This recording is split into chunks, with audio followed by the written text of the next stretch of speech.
Hey everybody, welcome back to the channel today. We are still here at SHOT Show, and we actually have something really special for you here today, especially for Californians. With me right here is Jay Jacobson. He is the owner of Franklin Armory. He's also a CRPA board member. Jay, thank you very much for being with us today. My pleasure to be here, Kevin. Awesome. Quite an honor. It's a special time. We have a new pistol coming onto the market here, coming onto the California handgun roster. Jay, I wanted to talk about it a little bit with you. Go ahead and walk us through exactly what this is, and I'm also really curious, if you can, tell us the details of, getting a firearm on the roster. So this is the CA 320. It's 2 years in the making. This grip module took a couple $100,000. $100,000 just for the molding side of it, and then the labor and all that to design it and get everything ready. As you can see, it's got a little section right there where you can put one round in, close the action, pull the trigger, and it goes bang. So anyways, the CA320, SIG has been very helpful in providing a beautiful slide, the 3.9-inch slide with the optics-ready element. It's got the X-ray night sights that they include in there. And so we get the module as it's never been fired as a semi-auto. And we build out this configuration with all SIG parts. And also notice it's the module with the safety selector, which is important. Actually, that's a requirement, as far as I know, on the roster from everything that I've seen. It's actually in the regulations. So yeah, this has been a fun project. Oh, also it's got the straight trigger. A lot of folks were asking whether it was straight or curved, and it's definitely the straight trigger. So we're going to have this moving in production. At first, it might be a little slow as we fill the pipeline because we got to get it around to everybody. But ultimately, we can do 900 of these a day, and so we should very adequately fill that pipeline. And SIG has been very helpful. We talked to a few of their gentlemen yesterday, and they're ready to get behind this and support California. That's awesome. So can you tell me the process, and I'm sure there will be questions here, so we can just answer them now. You mentioned it's never been fired as a semi-auto. We do have legislation that just got signed that basically says every new firearm that gets on the California roster, 3 got to come off. I just want to be ultra clear. This isn't a semi-automatic pistol, Correct. So it's not going to take 3 firearms off of that roster. Hopefully the roster's gone as it is as soon as possible. We have Boland v. Bonta working its way through the courts, but I did just want to clarify. So this isn't taking any current firearms off the roster. It's just going on.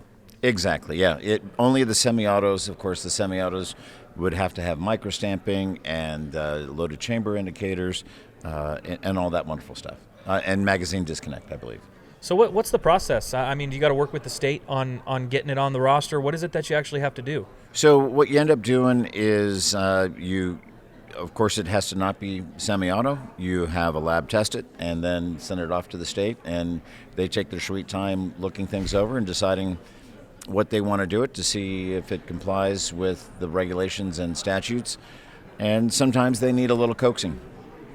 Well, I mean, speaking of the state, and I guess speaking of coaxing also, I was hoping that we could talk about, you've been involved in a couple of lawsuits. Very specifically, though, I wanted to talk about the classification, for the firearms. And, what can you just walk us through this lawsuit? Tell us about it. Tell us as I understand it, you've gotten a good ruling. Essentially, you've had other put on the form when you're going to purchase a gun, but there needs to be ramifications here because there are damages, right? So certainly, if you can walk us through what exactly happened, what that lawsuit is, and what took us to this ruling now.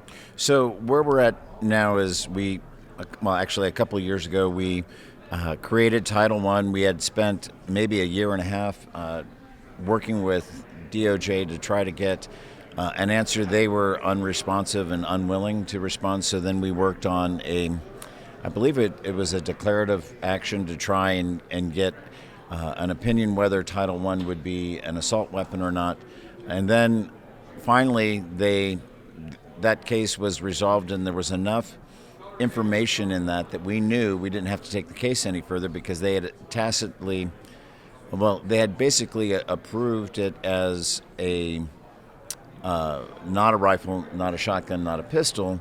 And I wouldn't say they approved, but they had basically demurred in such a way that we felt we had enough evidence to move forward. So I called up my contacts at DOJ and said, we're going to move forward with this. And they knew what was coming, so great. So we went to go transfer them, and the first thing we found out is that the website would not allow an other to be processed. So that became the next roadblock. And so as we dealt with that, we came to realize that there was a whole lot of foot dragging going on, and simultaneously they were talking about Franklin Armory, the well of the Senate in California.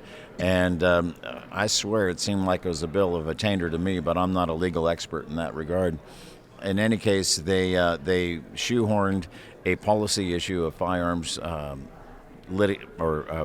firearms legislation in the middle of a budget deal to make it an emergency transfer, which was crazy. They were able to do that and get that approved. And so we ended up in a situation where the website would not allow the dealers to process it, which was basically a way of holding us back while they changed the law. And then, on the other side of that, they suddenly turned it back on so that you would be able to buy it, but by then it was too late because they turned it into an assault weapon. Well, luckily we came up with the idea of giving an opportunity for people to show their interest, which they did. To the tune, I want to say it was about 35,000 customers placed pre-orders for Title I. And so now as we proceed, I was just talking with Chuck about the equitable relief for those individuals that wanted to buy something, but the government came and said, no, thou shalt not pass. Can you imagine if that was a voting rights issue? Yeah. Can you imagine if it was any other civil right but gun rights? And the computer's not going to let you do it, and meanwhile we're going to hold you up and change the law. It's amazing to me that the audacity of how un-American some folks are. And that's what we're seeing in government today all around. So we all need to be on guard and really, call it out when we see it. So we started a lawsuit, and also CRPA was nice enough to be part of the lawsuit, the foundation, to deal with the consumer side. But being the manufacturer, we thought we would run through with our part first so we can kind of blaze the trail, make it cheaper for the second lawsuit. So as the manufacturer, we're looking to get compensated for the lost revenue of what we were not able to transfer due to the government standing in our way unlawfully. At least I believe it was unlawful. We'll let the courts decide what they believe. So so far, the stage we're at now, the initial stage, the declaratory part, I believe was mooted because they did go ahead and get it on. They changed the website, but now the second phase is damages, and so God willing, we'll have a good response with that, and then the consumer case can go Right, next. so this is actually a two-part thing. I mean, you have those two sides where you have, your part where you're suing for you got the website changed, you've got damages, and then you've got the other side of the consumers that can also sue for not being able to purchase something. I really appreciate it. You said it right on the nail on the head there. You got to push back. And I think we as Californians are starting to realize that collectively, if we continue to push back, we're going to start moving the ball in the other direction. I really appreciate you doing that. So, while you're on, is there anything else that you wanted to say? Well, I got to say that CRPA is the best avenue to support the gun rights in California. I believe in that with my own time and treasure, and I'm a board member on CRPA, and I am currently running for the seat again, and I ask for your vote. So I'm here to support California and gun rights in many ways, including this one right here, and I grew up in California, and I want it back the way it was, dang it, so I ask for your vote. And don't we all? Well, hey, thank you, Jay, very much for coming on with us. I really appreciate the time. My pleasure, Kevin. And if you like seeing new handguns on the roster without taking any off, go ahead and like, share, and subscribe to this channel. We're trying to beat the algorithms. We're trying to get this information out to as many people as possible. We're trying to push this culture forward back to the way we used to have it. So again, go ahead, hit that like, share, and subscribe, and we'll see you on the next one.